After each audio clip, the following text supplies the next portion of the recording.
La libertad es, sin lugar a duda, uno de los temas más atrayentes y al mismo tiempo más controvertidos de la historia del pensamiento.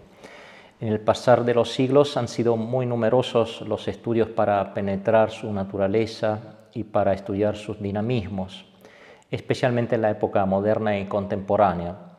Un autor que ha trabajado incansablemente para buscar una respuesta a las instancias que han surgido sobre la libertad a lo largo de los siglos ha sido seguramente Cornelio Fabro. El padre Fabro ha dedicado más de 50 años de su vida a los estudios sobre la libertad, dictando sobre este tema diversos cursos en varias universidades, además de los numerosísimos artículos, conferencias y volúmenes publicados. No creo de exagerar si afirmo que ha sido el autor que más ha trabajado en el siglo pasado para profundizar los múltiples aspectos de la libertad. No pudiéndolos tratar todos, yo he decidido focalizar esta conferencia sobre aquel que considero el aspecto principal sobre el cual se ha desarrollado la investigación de este autor. Me refiero a los fundamentos de la libertad. Para quien comienza a estudiar el pensamiento del padre Fabro es fácil entrever la presencia de dos perspectivas a través de las cuales la libertad es analizada. La perspectiva metafísica, que se refiere al aspecto constitutivo de la libertad, y la perspectiva existencial, que se refiere al aspecto dinámico y operativo del actuar concreto del hombre. Pero si el notar estos dos momentos es relativamente fácil, lo que en cambio es un poco más difícil es lograr comprender en profundidad qué es lo que entiende verdaderamente el padre Fabro a través de cada uno de ellos. Y cosa aún más difícil es penetrar el modo en el cual él alcanza a mostrar la mutua pertenencia y la perfecta complementariedad de estos dos momentos. La tesis que yo propongo es que la libertad en el pensamiento del padre Fabro debe ser entendida al modo de un plexo metafísico existencial, es decir, como algo que es metafísicamente fundado y que existencialmente se autofunda. Es por esto que yo creo que se puede hablar de sinteticidad metafísico-existencial de la libertad en el tomismo esencial de Cornelio Fabro, que es el título de esta conferencia. He creído oportuno precisar que trataré este tema en el tomismo esencial de Cornelio Fabro, porque el tomismo esencial, así lo había llamado el mismo padre Fabro, no es un tomismo histórico, sino sobre todo y eminentemente un tomismo especulativo. No se trata pues de un tomismo que se detiene a lo dicho por el angélico en su tiempo y que se limita a la consideración de las controversias medievales, sino que es más bien un tomismo capaz de desarrollar la virtualidad de los principios de la quinade, teniendo en cuenta las legítimas instancias del pensamiento moderno. Un tomismo, por tanto, que intenta dar respuesta también a los problemas que surgen de la cultura contemporánea. Divido esta conferencia en tres partes, tratando de ser lo más conciso posible y espero también claro. La primera parte se refiere a los fundamentos metafísicos de la libertad, la segunda la fundación existencial de la libertad y la tercera la sinteticidad metafísico-existencial de la libertad y a la constitución metafísico-existencial del yo. Son muchas y muy interesantes las preguntas que nos podríamos hacer sobre la libertad, pero aquellas a las que quisiéramos dar una respuesta siguiendo el pensamiento de Cornelio Fabro, podrían formularse de esta manera. La primera pregunta podría ser esta: ¿la libertad humana es totalmente autónoma o exige un fundamento? Segunda pregunta: si es así, es decir, si la libertad requiere un fundamento, ¿este fundamento se encuentra en el mismo hombre o lo trasciende?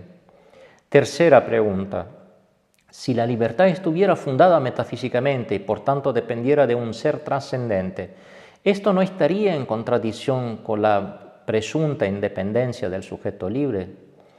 Cuarta pregunta: ¿es suficiente determinar un fundamento metafísico que explique el aspecto constitutivo de la libertad creada o es necesario algo más para que el acto voluntario del hombre sea verdaderamente fundado y verdaderamente libre? Quinta pregunta: ¿el ser humano tiene un fin predeterminado o elige el fin de su propia existencia. Obviamente, en una conferencia de media hora no podremos dar una respuesta exhaustiva a todas estas preguntas, pero intentaremos dar algunos principios que nos pueden guiar para dar respuesta a estas cuestiones. Los interrogantes mencionados en realidad se refieren a una única cuestión, que es la de los fundamentos de la libertad. De la especulación de Fabro se desprende que es posible responder correctamente a esta pregunta solo en la medida en que los dos momentos del acto libre que hemos mencionado, es decir, el momento metafísico y el momento existencial, se distingan y se comprendan adecuadamente. El punto de encuentro entre el momento metafísico y el momento existencial para la fundación de la libertad se encuentra, según Fabro, en lo que él llama la elección existencial del fin último en concreto. Hay que tener en cuenta que Fabro, a diferencia de la mayoría de los tomistas, piensa que si bien el hombre tiene un fin preestablecido, íncito a su naturaleza, como cualquier otro ser creado, al mismo tiempo está llamado a elegir su propio fin en el ámbito existencial. Pasemos ahora al primer punto de esta conferencia sobre el fundamento metafísico de la libertad creada. Para Fabro está claro que la voluntad, siendo una causa segunda, debe ser fundada necesariamente en una causa primera. Para mostrar esto, a menudo recurre a un artículo de la primera secunda de la Summa Teológica, en el cual Santo Tomás se pregunta si la voluntad se mueve por algún principio externo. Se trata del artículo 4 de la novena cuestión de la prima segunda. El angélico responde que debe haber un principio y que este principio debe ser el primer motor de la voluntad. La motivación es que todo agente que a veces está en acto y otras en potencia necesita ser movido por alguien para pasar de la potencia al acto. Y es evidente que la voluntad empieza a querer algo que antes no quería y pasa entonces de la potencia al acto. Es por esto que es necesario que alguien la mueva inicialmente a querer. La razón de esto es que no se puede proceder indefinidamente en el proceso deliberativo. De ahí que concluye Santo Tomás de Aquino, es necesario afirmar que el primer movimiento de la voluntad proceda del impulso de un motor externo, como concluye Aristóteles en un capítulo de la Ética Eudemia. El motor externo al cual el angélico se refiere obviamente es Dios, como luego explicará en el artículo 6 de la misma cuestión novena. En este último artículo citado por Fabro en varias ocasiones, Santo Tomás de Aquino se pregunta precisamente si la voluntad es movida como principio exterior solamente por Dios. Santo Tomás explica que el movimiento de la voluntad es un movimiento intrínseco como el movimiento natural, y que aunque una cosa natural pueda también ser movida por algo que no es causa de su naturaleza, solamente lo que es causa de su naturaleza puede producir en ella un movimiento natural. De esto se sigue que el movimiento voluntario no puede ser causado por un principio extrínseco que no sea causa de la misma voluntad. Ahora, fuera de Dios, nadie puede ser causa de la voluntad. Llegamos pues a la conclusión que el movimiento de la voluntad tiene su primer principio fuera del hombre, es decir, en Dios. La voluntad debe ser entonces metafísicamente fundada tanto en el aspecto constitutivo como en su aspecto dinámico y operativo. Otro texto de Santo Tomás muy importante para tener en cuenta es, que pertenece a la madurez del Aquinate, es ciertamente la sexta cuestión disputada de Malo.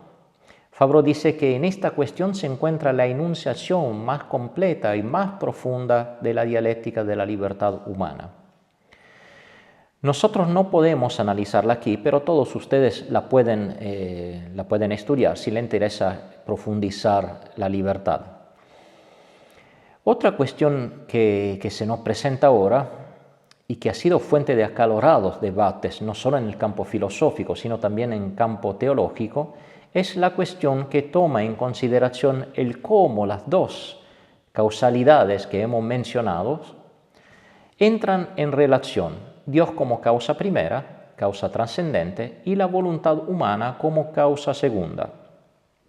Se trata de una cuestión verdaderamente difícil porque se trata de intentar comprender cómo intervienen Dios y la criatura en la realización del acto libre y cómo el hombre pueda permanecer totalmente independiente en el ámbito existencial si bien sea totalmente dependiente de Dios en el ámbito metafísico. Fabro profundiza este tema en diferentes momentos en su itinerario intelectual, pero creo que el núcleo de su pensamiento se encuentra en su gran obra titulada Participación y Causalidad. Las intuiciones sobre el fundamento metafísico de la libertad que se encuentran en esta obra y para las cuales hizo uso de varios textos de Santo Tomás son verdaderamente notables. En ellas se encuentra un modo totalmente nuevo de abordar el problema respecto a todos los demás estudios sobre los fundamentos de la libertad que se han hecho en el ámbito tomístico. Evidentemente no podemos entrar en detalles sobre esto porque se necesitaría un entero convenio para tratar de este tema y el tiempo del cual disponemos no lo permite. Una de las cosas más importantes que emergen de estos estudios y que al menos podemos mencionar es que Dios siempre causa fundando. Este fundar la realidad no es otra cosa que la creación misma. Es oportuno recordar que la creación no es solamente un hecho histórico que tuvo lugar hace mucho tiempo, sino que crear es también preservar en el ser y por eso Dios en este momento está creando toda la realidad. Es decir, Él es el fundamento metafísico de toda la realidad creada. Así Dios actúa en todas las cosas como agente interior, precisamente porque actúa creando. Es por esto que si consideramos la causalidad de Dios sobre la criatura, debemos tener en cuenta que, a pesar de la suprema trascendencia ontológica de Dios respecto a la criatura, es necesario hablar al mismo tiempo de una máxima intraneidad causal de la causa primera en la causa segunda. El término fundar, según Fabro, es el más adecuado para indicar la total dependencia en el ser y en el obrar de la causa segunda por parte de la causa primera. Esta fundación se da en la misma creación, que como hemos dicho no es un simple hecho histórico en el devenir real, sino una situación metafísica que está continuamente en acto y sobre la cual se funda el ser y el obrar de toda causa creada.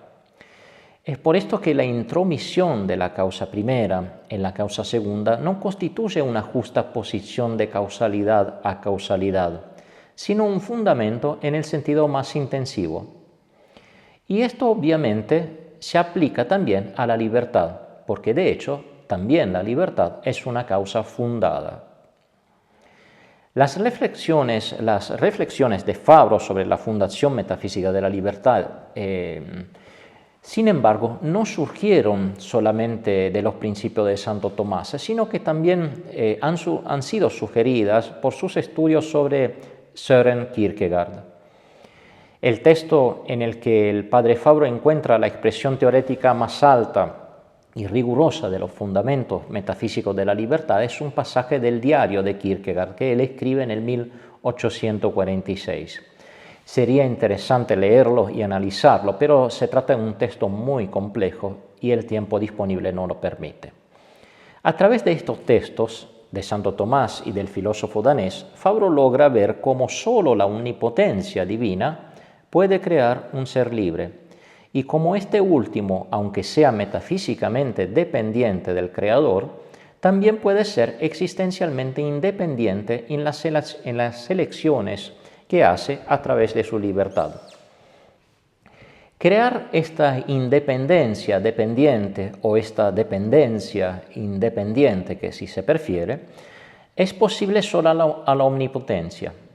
De hecho, así como para crear de la nada es necesaria la omnipotencia divina y el Creador al crear no pierde nada de su poder, de manera similar, para hacer que una criatura sea libre es necesaria la omnipotencia, porque solo la omnipotencia puede retomarse a sí misma por completo, dice Kierkegaard, y hacer que una criatura sea existencialmente independiente.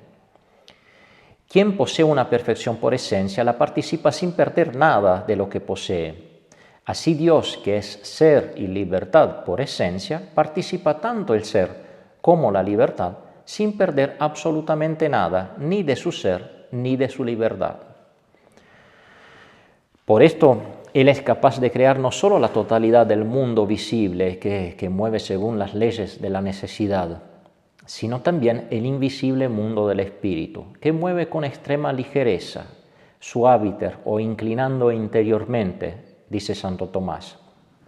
Y es lo que Dios hace con las criaturas que Él más quiere, a las cuales ha querido participar su libertad.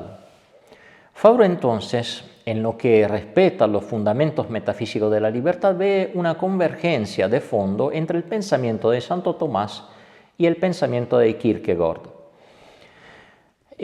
Para el padre Fabro, de hecho, solo Santo Tomás y Kierkegaard han logrado penetrar la relación entre la omnipotencia divina y la libertad humana como una relación de fundación metafísica. Son los únicos dos pensadores que, según Fabro, han logrado ver a Dios no como una causa eficiente extrínseca junto a la causa segunda, error muy común en la historia del pensamiento, sino como una causa inmanente intensiva, una causa fundante, no condicionante, sino constituyente. Fabro la llamará omnipotencia fundante, que es libertad liberadora, queriendo decir con esto que solo Dios, que es libertad por esencia, puede fundar metafísicamente la libertad del hombre y hacerlo libre existencialmente. Pasemos ahora al segundo punto de la reflexión de Cornelio Fabro sobre los fundamentos de la libertad, es decir, su reflexión sobre la fundación existencial de la libertad. Lo primero que podemos decir es que las instancias presentadas por los filósofos modernos y contemporáneos ciertamente han estimulado sus intuiciones. Fabro ha sido un gran estudioso de pensadores del calibre de Kant, Fichte, Schelling, Hegel, Heidegger, obviamente sin descuidar Kierkegaard y Santo Tomás, que aún en este caso, es decir, aún con respecto a la fundación existencial de la libertad, han sido ciertamente las fuentes principales para sus resoluciones. Los textos de Kierkegaard que Fabro utiliza para esto son algunos pasajes de su obra La enfermedad mortal y del diario. A partir de estos textos es posible ver cómo la libertad se constituye en el relacionarse del yo con Dios y cómo el hombre tenga que establecerse en Dios como fundamento para fundamentar las demás elecciones. La relectura de los textos de Santo Tomás, hecha a partir de las instancias modernas, permite al padre Fabro de ver claramente cómo incluso en el pensamiento de Santo Tomás es posible hablar de una elección del fin último en concreto. De hecho, aunque el angélico no utiliza esta terminología y aunque pueda parecer que en algunos casos excluya categóricamente la posibilidad de la elección del fin último, el análisis fabriana de muchos textos de la obra de Santo Tomás lleva a la conclusión que esta elección no solo fue contemplada por el Aquinade, sino que debe ser presupuesta si realmente se quiere ser fieles a la coherencia interna de su pensamiento. Fabro ve claramente que tanto para Santo Tomás como para Kierkegaard el fundamento existencial de la libertad coincide con una elección absoluta del absoluto. Para Kierkegaard es algo sobre lo cual no tiene que haber elección, aunque es una elección. Se trata de una decisión a través de la cual el yo, poniéndose en relación con la potencia que lo ha puesto, es decir, con Dios, se constituye en libertad. Para Santo Tomás se trata de un prestituere sibi finem, o de una determinatio finis por parte del sujeto, son todas expresiones de Santo Tomás. Y solo cuando el sujeto se ordena al debido fin, dice siempre Santo Tomás, adhiriendo a Dios, él se constituye existencialmente en libertad. Para Fabro, que recoge el pensamiento de ambos autores, la electio finis es la elección existencial fundamental. Habla de elección del fin último en concreto, pero siguiendo la misma dirección de los dos grandes pensadores occidentales, explica que se trata de un decidir de establecerse en el fundamento que se realiza como una relación libre con el absoluto subsistente. Para Fabro, entonces, la libertad se funda realmente solo cuando el sujeto espiritual se determina por un fin que coincide con el fin íncito en su naturaleza. El hombre se afirma realmente como hombre solo cuando se coloca ante Dios, y esto, evidentemente, ocurre solo en la esfera existencial. La libertad, para ser verdaderamente libre, necesita ante todo actuarse a través de la elección del absoluto. Necesita establecerse en su principio. De hecho, dirá el padre Fabro, solo eligiendo el absoluto, la libertad se vuelve verdaderamente acto y se encuentra en acto. En el hombre el plano metafísico y el plano existencial están intrínsecamente ligados, y es por esto que solo el vincularse libremente a aquello a lo que uno está metafísicamente y necesariamente ligado nos constituye verdaderamente en libertad. De este modo se puede decir que mientras por un lado el hombre es creado libre, por otro lado el hombre se vuelve libre en cuanto elige y funda su libertad en Dios. Por esto la libertad en el ámbito existencial es para Fabro algo que se adquiere, y solamente se puede ser verdaderamente libre manteniendo la conexión con el absoluto. Cuando hablamos de absolutos, obviamente nos referimos a Dios y no al absoluto del idealismo hegeliano. Pasemos ahora al tercer y último punto de esta conferencia. Este punto está dedicado a la sinteticidad metafísico-existencial de la libertad y al constituirse metafísico-existencial del yo. Referirse a la libertad como a una realidad sintética significa reconocer en ella una multiplicidad de principios que la constituyen. Para Fabro es la misma estructura de lo real que es sintética, y con ella también el devenir de la realidad. Toda la realidad creada es sintética porque es una síntesis en acto de lo que es fundado, el ente, y de lo que es fundante, Dios. Esta síntesis abarca también todos los procesos causales que se pueden encontrar en la realidad, y por tanto, de una manera muy particular, como ya ha sido mencionado, también el mismo constituirse del acto libre.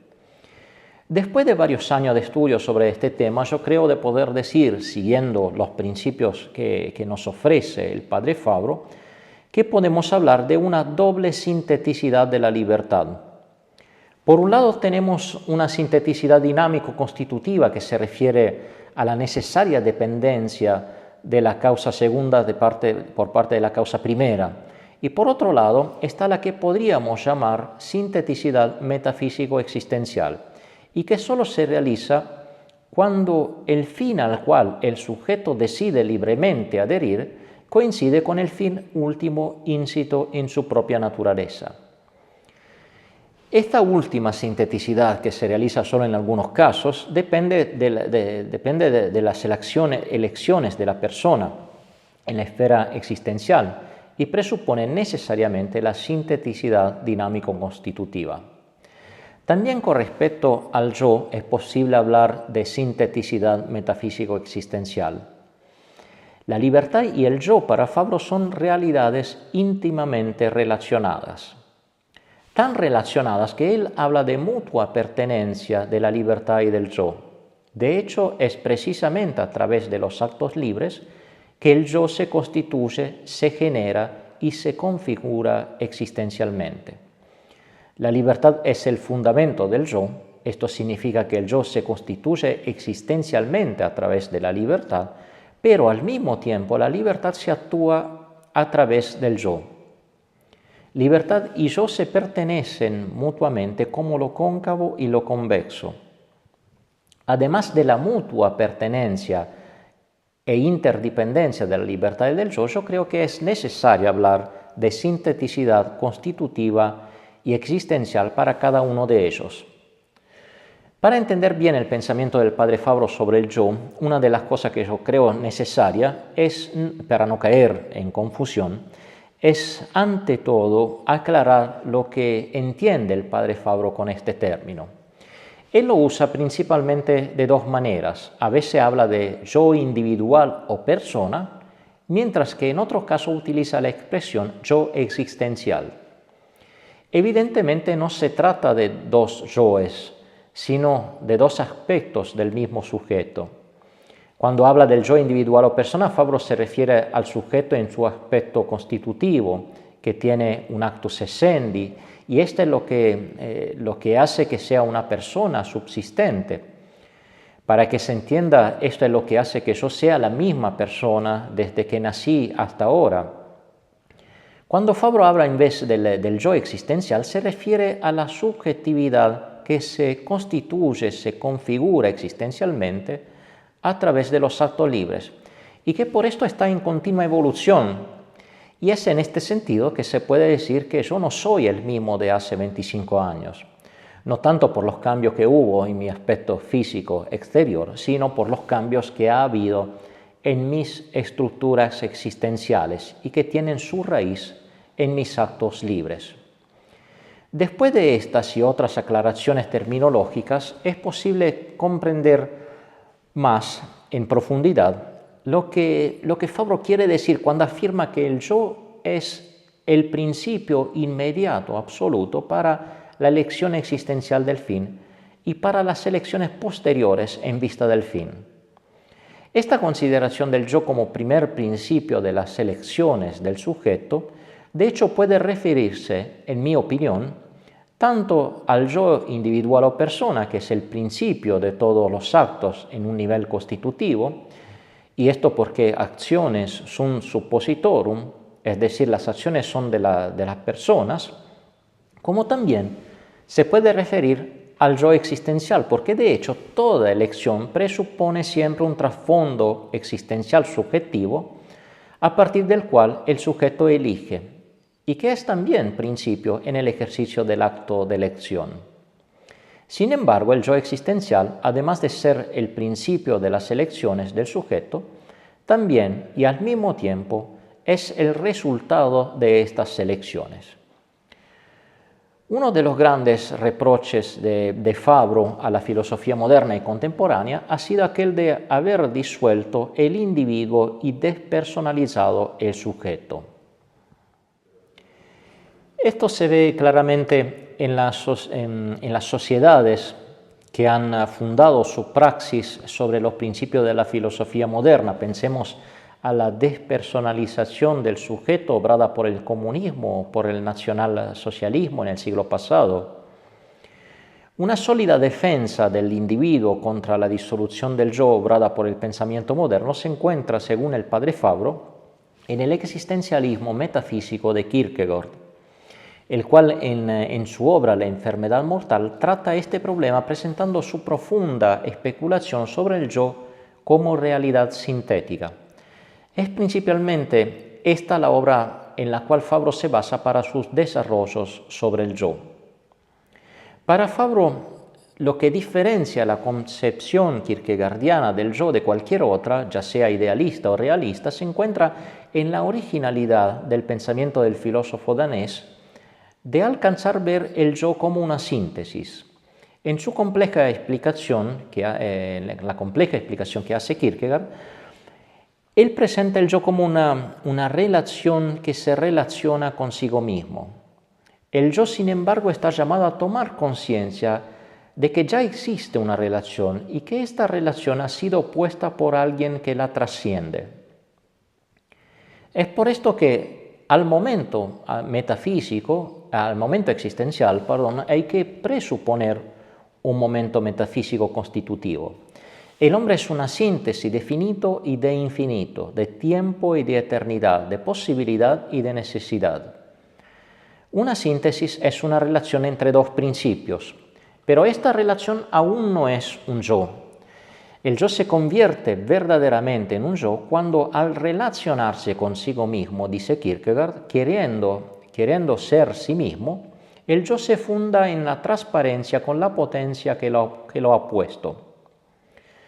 Para Fabro, esta es la fórmula de la salvación, de la libertad y del yo, y representa el momento metafísico existencial por excelencia en el cual se manifiesta su doble vertiente fundacional, podríamos decir.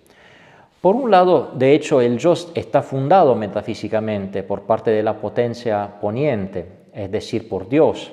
Y por el otro lado, el yo, para ser verdaderamente el mismo, debe fundarse existencialmente, a través de la libertad, en transparencia en la potencia que lo ha puesto, es decir, debe fundarse existencialmente en Dios, debe elegir a Dios.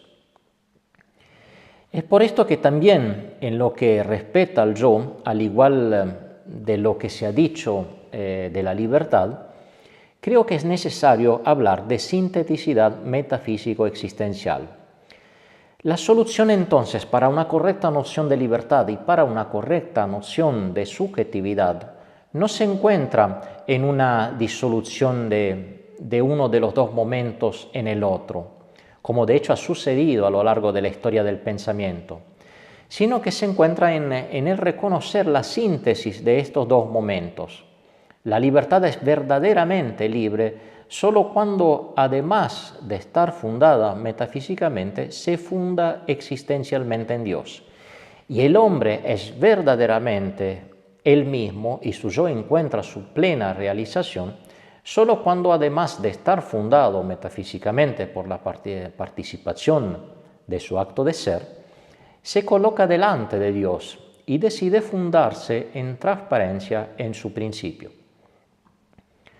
Habiendo llegado al final de esta conferencia, yo creo poder decir que el progreso de la especulación fabriana ofrece ciertamente una luz nueva para las investigaciones sobre la libertad y sobre la subjetividad, y abre una gran oportunidad para ulteriores profundizaciones sobre estos temas, ya sea en campo filosófico, teológico y también en campo moral. La libertad es el mayor don que el hombre haya recibido de Dios en el orden natural. Obviamente hay dones mayores, pero de orden sobrenatural, como la redención que hemos recibido gracias a la encarnación, y la gracia, que es la participación en la vida de Dios. Estos dones, sin embargo, no son accesibles, estos dones sobrenaturales, sin embargo, no son accesibles sino solo si con nuestra persona, a través de nuestra libertad, adherimos a Dios. De ahí la importancia de una correcta noción de libertad y de subjetividad para que el hombre tenga claridad sobre cuál debe ser su correcto relacionarse al mundo y a Dios para su completa realización. Con esto termino y les agradezco mucho la atención. Añado solo una última cosa. En esta charla estos temas han sido solamente insinuados. Por si alguien quisiera profundizarlo, simplemente les comento que he publicado últimamente un libro sobre estos temas. El título del libro es el mismo de la conferencia, Sinteticidad metafísico-existencial de la libertad, en el tomismo esencial de Cornelio Fabro. Pueden encontrarlo disponible en Amazon. El libro es en italiano porque yo soy italiano, se habrán dado cuenta de cómo mal hablo el español. Muchas gracias nuevamente y que Dios los bendiga.